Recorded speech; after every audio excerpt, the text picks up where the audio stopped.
저는 호소문과 야권 비판 두 가지 부분으로 나누어 연설을 할 것입니다. 먼저 호소문을 낭독하도록 하겠습니다.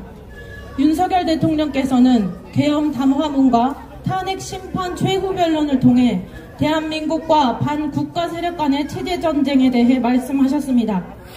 바쁘고 버거운 일상에 치여 그 내용을 듣거나 찾아보지 못하였을 전남대 후배님들 그리고 광주 전남의 여러분들께 도움을 드리고자 여기에 나오게 되었습니다. 우리 대한민국은 건국 이래 북한을 주적으로 두고 있습니다. 북한은 공산주의 체제의 독재 국가로서 자유민주주의 체제와 철저하게 반대되는 체제를 따르고 있습니다. 6.25 전쟁 이후로도 북한은 다양한 대남 도발 행위를 저질러왔고 대한민국의 군인, 국민의 목숨을 앗아갔습니다. 눈에 보이는 도발 이외에도 보이지 않는 곳에서 간첩 활동을 통해 대한민국을 적화 통일하고자 하는 노력을 지속해온 것을 알고 있습니다. 그럼에도 우리가 북한을 두려워하며 살지는 않았습니다.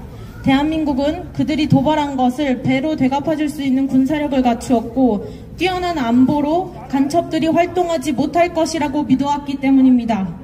또한 강대국 미국과의 군사동맹을 통해 자유민주주의 체제가 수호받고 있었기 때문입니다. 그런데 자부심과 믿음을 가지고 살아왔던 대한민국이 점차 병들어가고 있다는 것이 느껴졌습니다.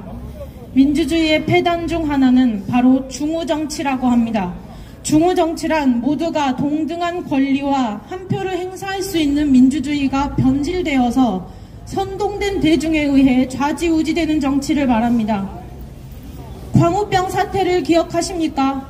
수많은 시민이 언론에 선동되어 이명박 전 대통령에 대해 비난하고 미국산 소고기가 수입되면 큰일이라도 날 것처럼 촛불을 들고 시위에 참여했습니다. 이는 언론의 악의적 보도에 의한 대국민 선동이었습니다.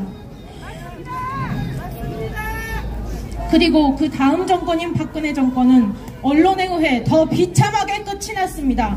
언론의 주도로 세월호 사고가 자연스럽게 박근혜 대통령의 탄핵으로 이어졌고 그 과정에서 수많은 사람들이 촛불을 들고 거리로 나오게 됩니다.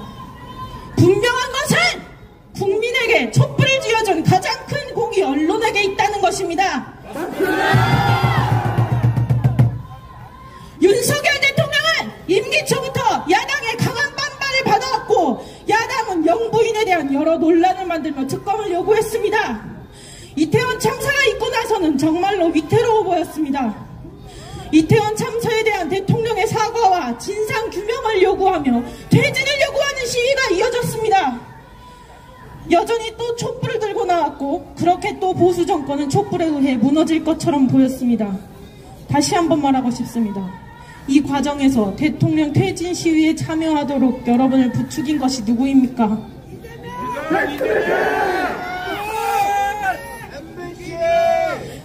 대통령 퇴진 시위에 참여하도록 여러분을 부추긴 것이 누구입니까? JTBC, 맞습니다. MBC. 그리고 가장 큰 영향을 준 것이라고 생각하는 것에 저는 언론이라고 보고 있습니다. 맞습니다. 우리가 얻는 정보는 바로 언론으로부터 옵니다. 그러니 언론이 편파적이라면 민주주의는 중우정치가 될 수밖에 없습니다. 맞습니다. 이태원 참사가 지나고 2024년 12월 3일 윤석열 대통령은 계엄령을 선포합니다. 대통령은 피를 토하는 심정으로 국민에게 호소한다고 밝히시고 반국가 세력의 척결을 주장하셨습니다. 맞습니다. 제가 가장 안타까운 것은 정치에 관심 없이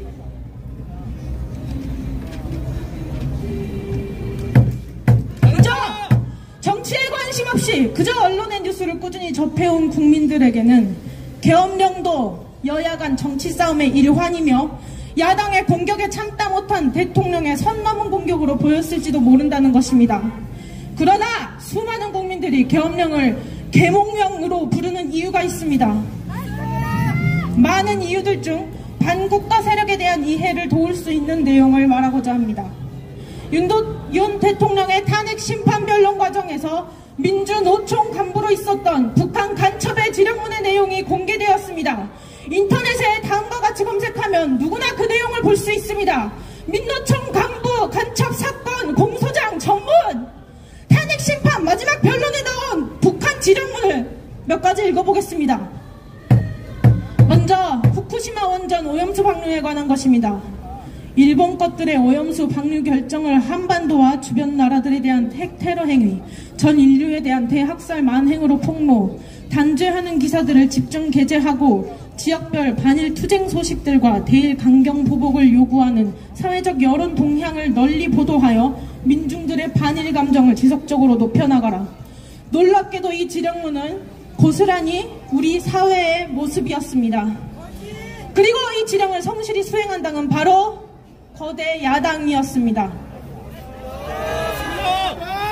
야당이 북한 간첩에 받은 지령문에 일치하게 행동했다는 것만큼 집중해야 할 것이 하나 더 있습니다. 바로 기사들을 게재하라라는 대목입니다. 그 당시 언론은 우연인지 아닌지 열심히 후쿠시마 원전 오염수 방류에 대한 기사를 보도했고 반일 감정을 부추겼습니다. 물론 반일 감정으로 끝난 것이 아니라 수산업계는 막다한 타격을 입었고 후쿠시마 오염수 괴담이 사실이 아님을 밝히는 데에도 국비 1조 6천억 원이라는 국가의 예산이 헛되이 소비되었습니다. 맞습니다. 북한이 대한민국에 기사를 게재할 능력이 있다는 것이 놀랍지 않습니까? 맞습니다. 그리고 그보다 더 두려운 것은 우리가 언론에 흔들릴 수밖에 없는 국민이라는 것입니다. 다음입니다. 윤석열 놈과 일가 족속 측근들의 정치 추문을 집요하게 물고 늘어지면서 적처벌을 요구하는 압박 공세를 지속적으로 강화하여 윤석열 탄핵 투쟁의 불씨를 지펴 올려라. 왜인지는 몰라도 이번에도 역시 야당 세력은 지령문과 동일한 행보를 보였습니다. 이 지령문도 그저 간첩의 지령이 닿았을 수도 있는 시민단체, 노조단체에서만 행한 행동이 아니라 거대 야당과 언론이 함께한 행보입니다. 그리고 그 언론을 듣는 것은 우리 국민입니다. 다음입니다. 영업 일부를 진보당의 확고한 지지 세력으로 만들기 위한 사업에 주되는 관심을 들이며 영업 일부가 핵심적으로 참가하는 전국 민중행동에서도 진보당과의 정책 협약, 정책 연대를 맺고 공동투쟁, 연대 활동을 다각도로 벌여 진보당의 사회적 주의를 부단히 높여가는데 이바지하라. 영업 일부가 무엇인지는 모르겠으나 진보당은 우리가 많이 봐온 당입니다. 광주에 통행량이 많은 거리면 10중 8구 윤석열 대통령을 비난하는 정치적 선동 문구로 플래카드를 걸어놓는 당이죠. 그리고 이 당이 북한에서 공식적으로 밀어주는 당이라고 말하고 있습니다. 또한 전국 민중 행동에 대해 찾아보면 노동자의 권익을 보호하는 것을 넘어 반미 공산주의를 추구하는 단체임을 알 수 있습니다. 대한민국이 아무리 다양성을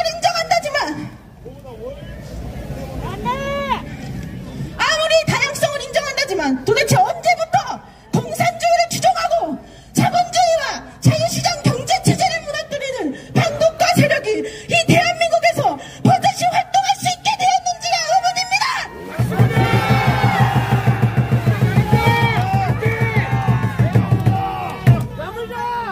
의문입니다. 끝으로 하나만 더 소개하고자 합니다. 11월 12일 비가 오는 속에서도 이태원 참사 희생자 추모 시민 촛불 집회를 개최하여 땡땡땡 퇴진 함성이 서울 시내를 뒤흔들어 놓은 것과 같이 땡땡땡 년의 탄핵을 이끌어낸 2014년의 세월호 참사 진상규명 투쟁을 연상시키는 대중적인 항의 행동들이 연이어 벌어지는 한편 야당들이 정부 책임론을 최대로 부각시키면서 땡땡땡 패거리들을 집중 공격하고 있으며 심지어 보수 지지층 내에서조차 이번 참사의 책임을 회피하려는 당국 것들에 대한 불만의 목소리가 높아지고 있습니다. 땡땡땡에는 대통령님들의 성함을 넣으시면 이해가 빠를 것 같습니다. 이걸 읽고 있는 저조차도 이것이 음모론이길 바랄 뿐입니다. 그런데 어떡합니까? 이것이 법정에서 밝혀진 북한과 간첩이 나눈 지령문이라는 사실입니다. 도대체 우리가 추모한 시간들은 무엇입니까? 사람의 목숨을 정치적으로 활용하고자 하는 북한 간첩들에게 그들에게 동조하기 위해 촛불을 들고 애도했던 것입니까? 그래, 맥락상 살펴보건대 어쩌면 세월호 참사를 정치적으로 활용한 것 또한 북한의 지령과 관계된 것일 수도 있습니다. 더 할 말이 없을 만큼 참혹하지만 이 또한 거대 야당의 행보와 정확히 일치하며 언론은 그들의 목소리가 되어주었습니다. 최근 4명의 대통령 가운데 3명의 보수 진영 대통령은 이렇게 수많은 구설수에 오르며 힘겹게 대통령 임기를 마치거나 탄핵될 위기에 처해 있습니다. 그러는 와중에 문재인 대통령은 북한을 주적이라고 발언할 수조차 없다 하고 북한의 국가 기밀이 담긴 USB를 건네고 헌법의 역사 교과서에서 자유민주주의의 자유를 없애려 하며 공산주의 독재체제인 한국이 중국몽에 함께할 것, 중국은 높은 산봉우리, 한국은 작은 나라와 같은 발언을 하는 등 국가관이 의심될 정도의 행보를 보여주었습니다.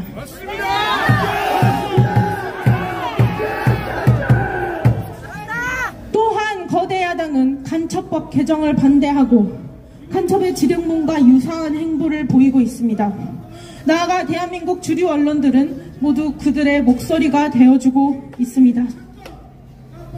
뉴스를 제외한 유튜브나 다른 정보 매체를 가짜뉴스 취급하는 프레임 지겹습니다.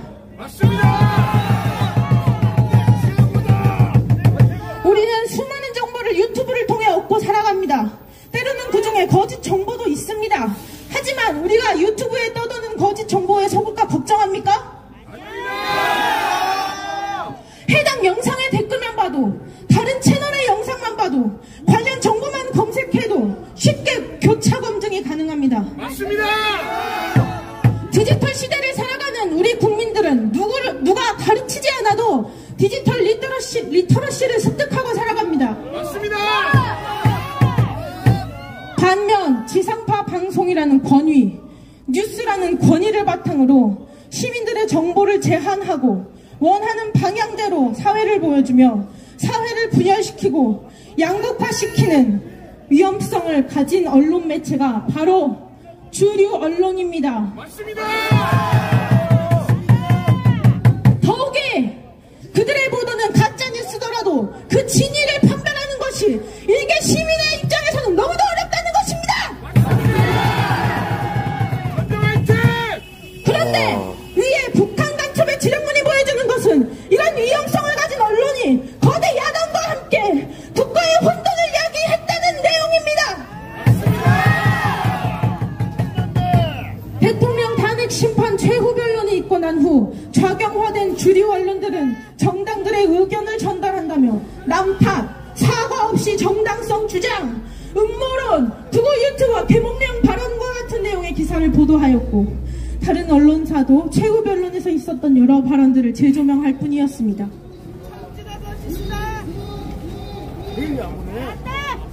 예시를 하나 들고 싶습니다. 작년 한 해 광주 시민들은 행복할 이유가 하나 더 있었습니다. 광주에 연고지를 둔 프로야구팀 기아 타이거즈가 우승을 했기 때문이죠. 우리가 기아의 야구 경기를 보는데 한 선수의 세이브 아웃이 중요한 상황에서 승부 조작의 정황이 발견되었다고 해봅시다.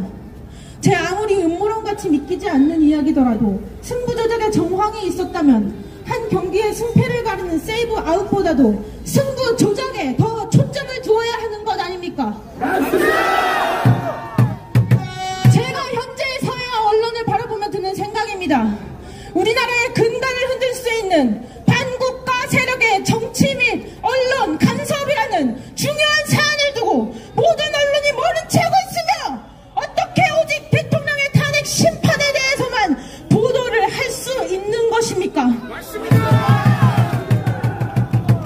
거짓 정보로 선동할 언론은 있으나 국가의 위기 상황에 대한 국민의 관심을 고조시킬 언론은 없는 것입니까? 언론은 정론 지키라라. 내 것이야. 언론 다 나온다. 제가 좌나 우로 치우친 사람으로 보이십니까? 아닙니다. 이 우파의 불모지 호남에서 제가 우파를 지지한다고 해서 무엇이 행복하며 저에게 어떤 개인적 이득이 있겠습니까? 맞습니다. 대통령을 지지한다 한들 주위에 적만 만드는 꼴이 되는 건 아닌가 하는 생각에 걱정이 되고 두려운 것이 현실입니다. 맞습니다. 스스로 왕따 되기를 자처하고 그것을 즐기는 사람이 어디에 있단 말입니까? 맞습니다. 저도 가족, 친구들과 실없는 소리하며 웃고 좋은 이야기만 하고 지내고 싶습니다. 그럼에도 여기에 나와 말하는 것은 오직 나의 국가에 대한 사랑과 걱정이 앞섰기 때문입니다. 맞습니다. 부정선거, 반국가 세력의 정치 및 언론 간섭은 음모론이라며 넘어갈 일이 아니라 의혹조차 남겨선 안 될 중요한 사안입니다. 그런데 부정선거, 반국가 세력의 정치 및 언론 간섭을 그 모든 일의 가해자로 써있는 야당이 음모론으로 규정한다 해서 이거 음모론이네 하고 넘어갈 수 있는 일입니까? 아닙니다. 심지어 언론과 함께 이미 국민을 선동한 경력이 명백한 당을 말입니까?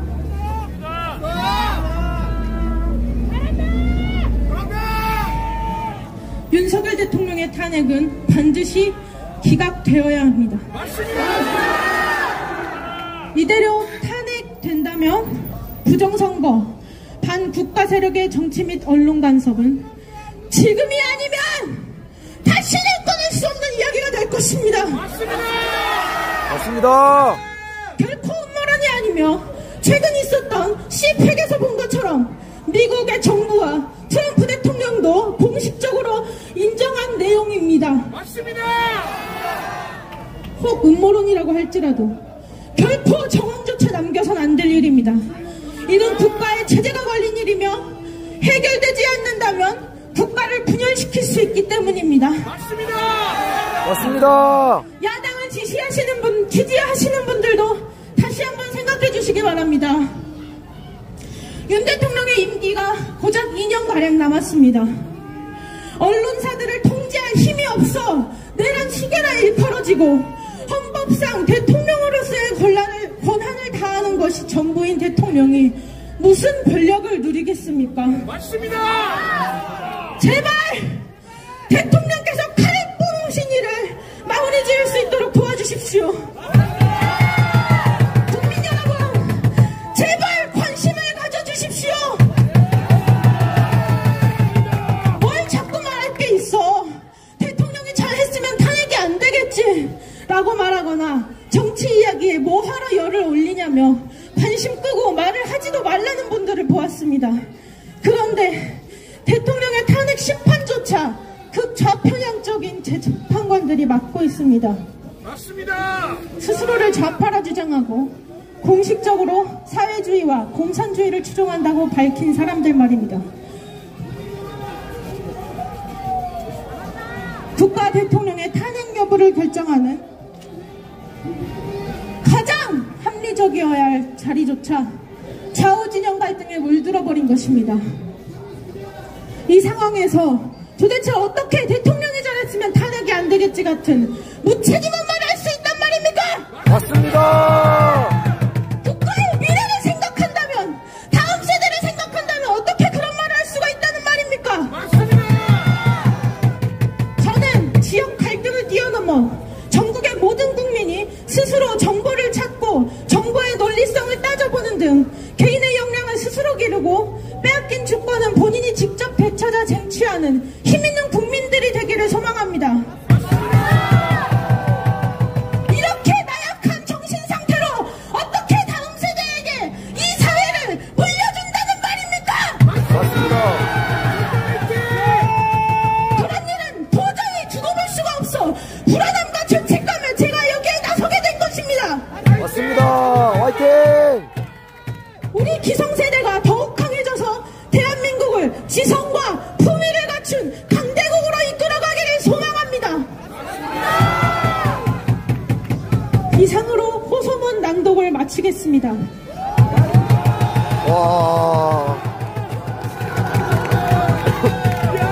와, 소름 돋았어. 소름 돋았어요, 진짜로.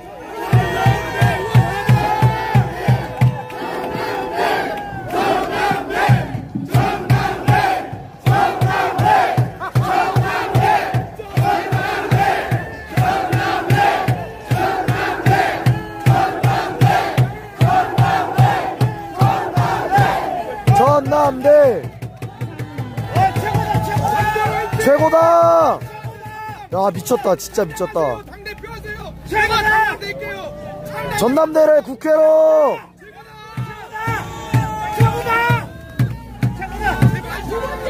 미친 거 아니야 진짜? 너무 잘한다. 역대급 역대급. 현재 대한민국의 안보에 가장 큰 위협이 되는 나라는 북한과 더불어 중국이라고 할 수 있습니다.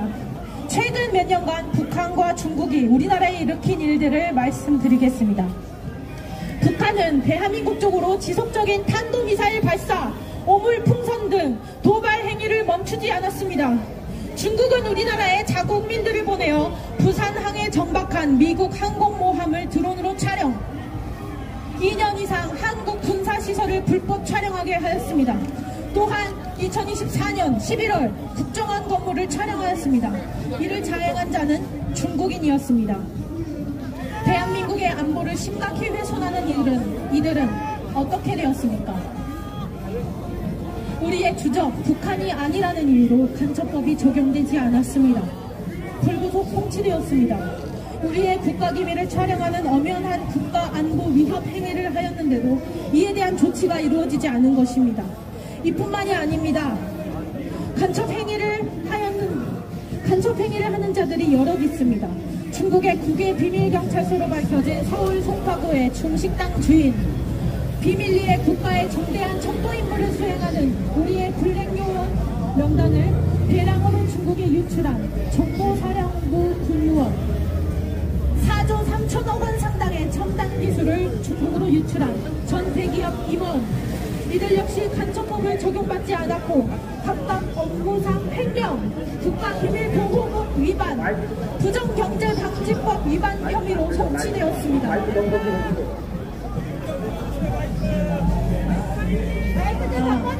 소리 좀 높여주십시오.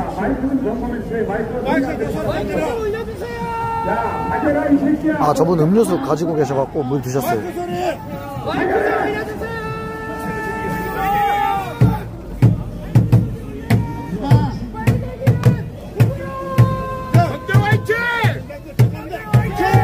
서울 이따가 저녁 때 올라가야죠.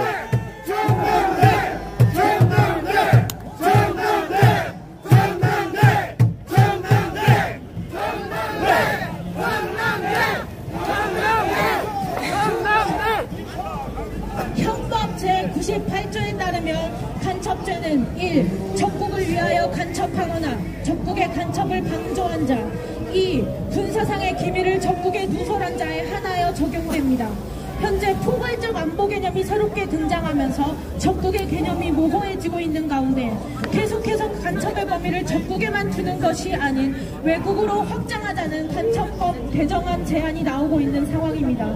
그런데 이러한 상황에서도 더불어민주당은 간첩법 확대를 반대하였습니다. 맞습니다. 민주당은 과거 문재인 전 대통령의 한국이 중국몽에 함께할 것, 중국은 높은 상봉우리, 한국은 작은 나라 발언과 이재명 대표의 중국 대사 싱하이민과의 만남에서 보인 저자세 외교와 쉐쉐 발언 등으로 친중적 태도를 드러내왔습니다. 맞습니다. 민주당이, 야권이 정말 국가의 안보를 진심으로 생각한다면 어떻게 저런 태도를 취할 수 있는지 묻고 싶습니다. 맞습니다. 민주당을 가부하자!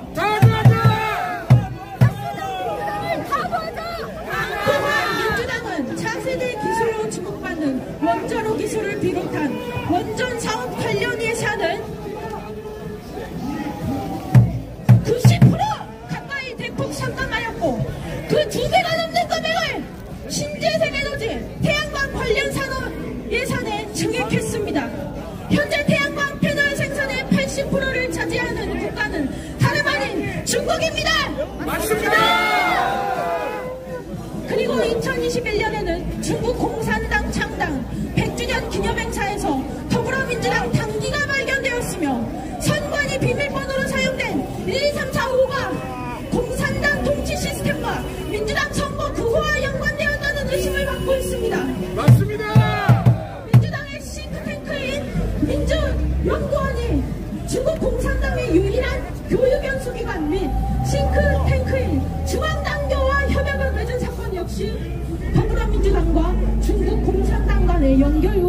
더욱 증폭시키고 있는 현실입니다. 현재 야당은 중국과의 관계와 달리 미국과의 관계에서 명확한 거리두기를 보이고 있습니다. 개헌 직후 야당 6개 정당, 더불어민주당, 조국혁신당, 개혁신당, 진보당, 기본소득당, 사회민주당이 제출한 제1차 탄핵소추안에서는 윤석열 대통령은 소위 가치 외교라는 미명하에 지정학적 균형을 도외시한 채 북한과 중국, 러시아를 적대시했다는 내용이 포함되어 있었습니다. 여기서 언급된 가치 외교란 미중 신냉전 구도 속에서 한국의 미국 중심 진영의 승리를 지원하고 한미일 협력을 강화하는 외교 정책을 의미합니다. 그런데 이재명 대표는 과거 주한민군을 전면군이라 지칭했으며 대통령이 되면 사드 배치를 철회하고 주한미군 철수도 감수할 것이라는 반미 의도가 드러나는 발언을 하였습니다. 맞습니다. 주한미군은 군사적 안보뿐 아니라 경제적 측면에서도 외국 자본을 유치하고 이를 안정적으로 유지하는 데 중요한 역할을 하고 있습니다. 이러한 행보를 보인 민주당이 과연 국가의 안보와 이익을 최우선시하는지 의문이 남습니다. 맞습니다. 명백한 친중, 반미 성향을 보이는 민주당이 최근 갑자기 방향을 틀어 한미 동맹 지지 결의안을 발의했으나 그동안의 행보로 인해 그 진정성을 신뢰하기 어려운 상황입니다. 이에 따라 야당에게 다음 두 가지 사항을 요구하는 바입니다. 첫째, 야당은 간첩법 개정안을 국민의 뜻으로 수용하십시오. 과거의 전통적인 안보는 주권, 국민, 영토를 외부의 군사적 위협으로부터 보호하는 내용이 주이었습니다. 그러나 최근에는 AI 기술을 포함한 각종 과학기술이 발전하는 등 문명이 고도로 발전함에 따라 사회의 구조가 보다 복잡해졌습니다. 따라서 정치, 경제, 사회 등 다양한 방면으로 안보가 위협받고 있는 상황입니다. 대한민국의 기술과 경제의 발전을 위해 큰 책임을 지고 있는 대기업 및 첨단 과학기술 기업들이 산업 스파이로부터 성과를 도둑질당한다면 그 원통함은 어떻게 책임질 것입니까? 맞습니다. 기업의 일원이 되겠다는 꿈을 가지고 청춘을 학문에 바친 2030 세대들의 삶은 무참히 짓밟혀도 되는 것입니까? 아닙니다. 산업 스파이가 국내 기업 종사자들의 땀과 눈물이 들어간 결과물을 빼앗아갔는데도 아무런 처벌을 하지 않는 것은 있을 수 없는 일입니다. 맞습니다. 산업 스파이가 활동하지 못하도록 간첩법 개정안을 만들어야 합니다. 맞습니다. 간첩의 범위를 북한에만 두지 말고 외국으로 확장해야 합니다. 맞습니다. 여러분, 우마오당을 아십니까? 인터넷에 검색해보면 중국 공산당이나 중국 정부에 의해 고용된 인터넷 여론관리, 댓글 알바를 담당하는 인터넷 평론원 또는 여론 조작용 로봇이라고 나옵니다. 쉽게 말해 중국의 국영 댓글 부대입니다. 인터넷상에서의 여론 조작은 증거가 거의 남지 않기 때문에 중국 공산당이 선전도구로 애용하고 있으며 특히나 대한민국에서는 각종 인터넷 커뮤니티와 SNS에 상주하며 여론 선동을 하고 있습니다. 2017년 미국 하버드대 연구팀은 약 1100만 명 규모로 추정되는 중국 관련 댓글 부대가 SNS에 올리는 댓글 수만 매년 5억 건에 달한다고 분석했습니다. 2024년에는 우마오당의 규모가 4천만 명 이상인 것으로 전해졌습니다.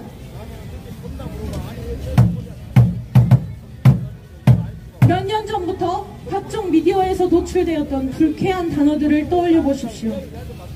헬조선, 독방육아가 떠오르지 않습니까? 페미니즘은 우리나라의 젊은 남성들을 분노케 했습니다.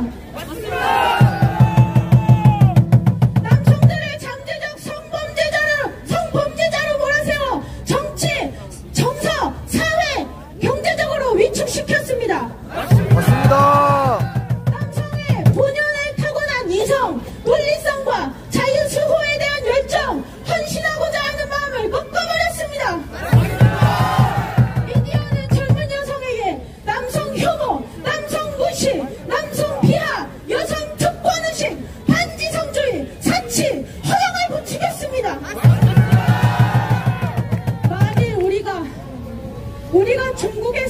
사람이라면, 여론 선동 임무를 하달받은 사람이라면, 심지어 하달된 역할을 수행하지 않으면 언제든 죽임을 당할지 모르는 공산주의 국가에 살고 있다면 무슨 짓이든 못하겠습니까?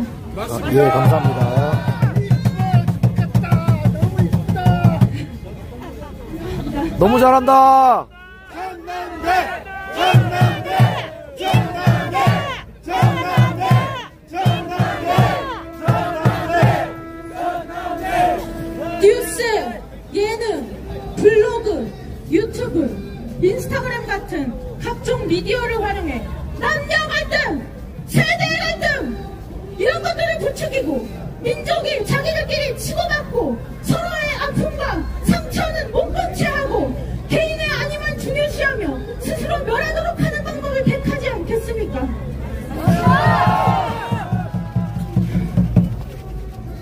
미디어에서 우리 모두가 들어보았던 말들, 우리 국가와 국민의 자존감을 깎아내리고 가치를 폄하하는 말들, 누가 우리들을 가스라이팅했습니까?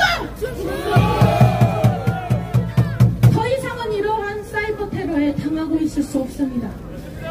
사이버 테러에 가담하는 자들을 잡아들이고 실명을 공개하고 처벌하여 더 이상 대한민국을 망가뜨릴 수 없도록 간첩법 개정안을 만들어야 합니다. 간첩의 범위를 북한에만 두지 말고 외국으로 확장해야 합니다. 둘째, 대한민국의 경제 성장과 안보를 위해 반미 진중 행보를 멈추십시오. 어쩌라.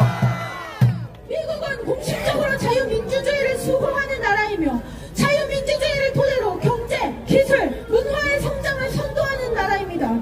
그러나 중국은 공식적으로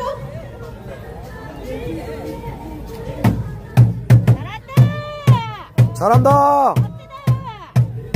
그러나 중국은 공식적으로 공산주의 체제를 따르는 나라입니다. 독일의 나치, 그 학살자가 따르는 사상이 무엇이었습니까? 공산주의! 맞습니다. 공산주의, 사회주의입니다. 더 나은 사람, 멋진 사람이 되고 싶으면 배울 점이 많은 자의 곁에 머물며 그가 먹는 것, 말하는 방식, 사고 방식, 모든 것을 보고 배우라고 하였습니다.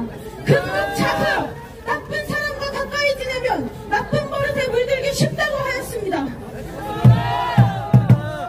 2030, 6070 세대들, 그리고 이 자리에 모인 우리 광주 시민 여러분들은 공산주의가 너무나도 싫습니다.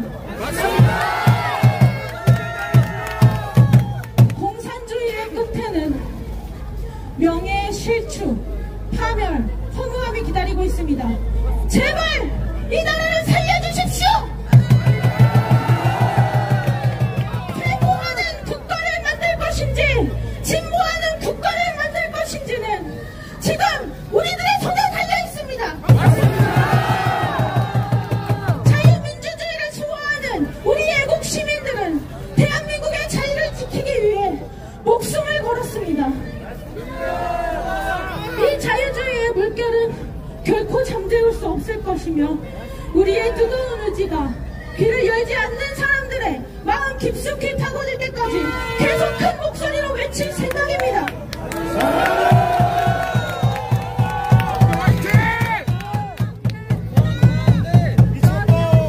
전남대 짱이다. 전명 화이팅!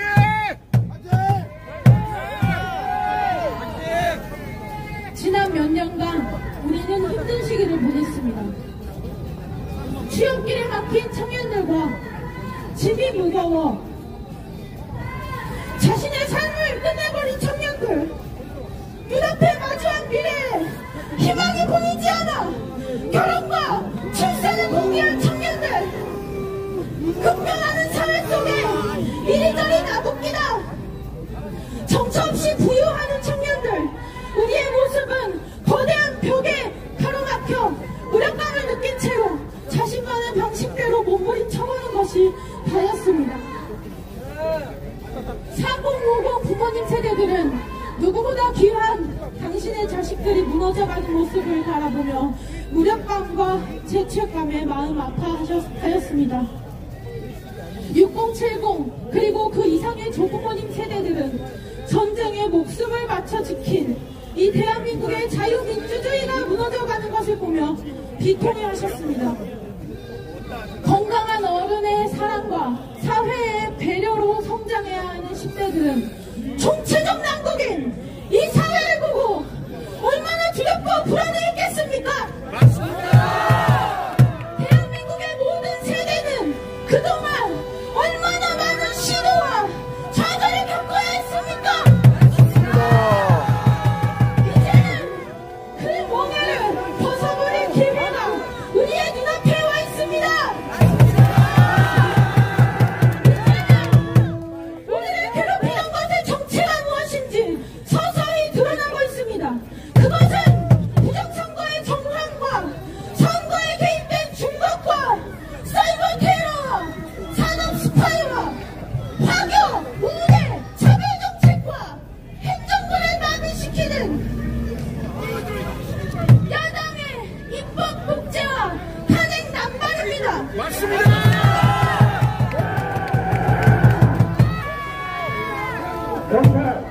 경찰, 경비시키세요, 경찰. 여러분!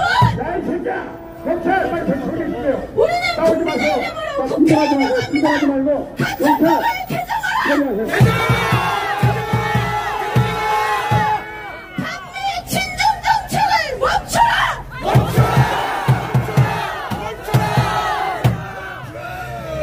연설에 귀 기울여주신 분들께 진심으로 감사의 말씀을 드립니다. 자랑스럽다, 경찰! 박수. 그리고 우리